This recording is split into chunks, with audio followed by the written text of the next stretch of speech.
Ndugu Waislamu, nitamalizia hotuba yangu na maneno ya mwanachuoni ambaye kwamba ni mashuhuri, al-Imamu Malik rahimahullahu ta'ala,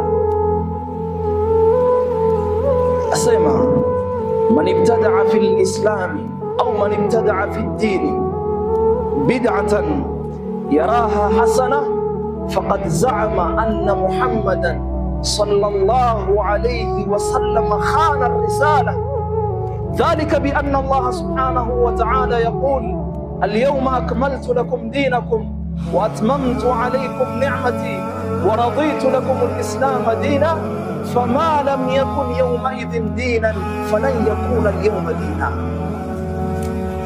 Maneno ya Imamu Malik rahmatullahi alayhi asema man ibtada'a fi al-islam bid'atan, yoyote atakayezua katika dini ya Allah subhanahu wa ta'ala bid'a yoyote, ukazua katika dini ya Allah subhanahu wa ta'ala bid'a, basi faqad za'ama anna Muhammadan sallallahu alayhi wa sallam khana risala, basi wewe utakuwa ni mwenye kumzulia Mtume sallallahu alayhi wa sallam na kusema Mtume sallallahu alayhi wa sallam amekhini ujumbe. Tujue maana ya kukhini ujumbe, yani hajafikisha ile risala aliyopewa na Allah subhanahu wa ta'ala. Kwa sababu gani? Wewe waona yale aliyoyazungumza Mtume sallallahu alayhi wasallam hayatoshi, ukaja ukaongeza katika dini ya Allah subhanahu wa ta'ala. Kwa nini? Dhalika bi anna Allah subhanahu wa ta'ala yaqul al-yawma akmaltu lakum dinakum wa atmamtu alaykum ni'mati wa raditu lakum al-islam dinan.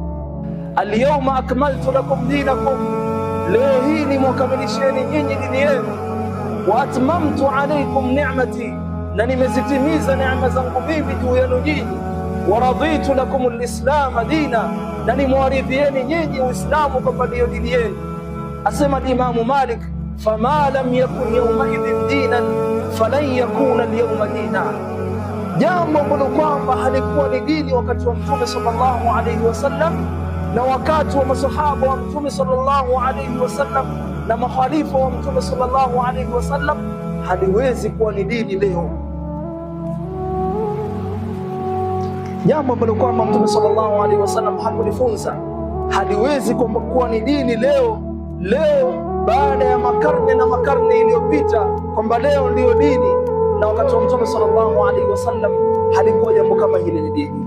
Ndugu Waislamu, hakuna hatari kama kumzulia Mtume sallallahu alayhi wasallam na kusema ya kwamba Mtume sallallahu alayhi wasallam hajafikisha ujumbe.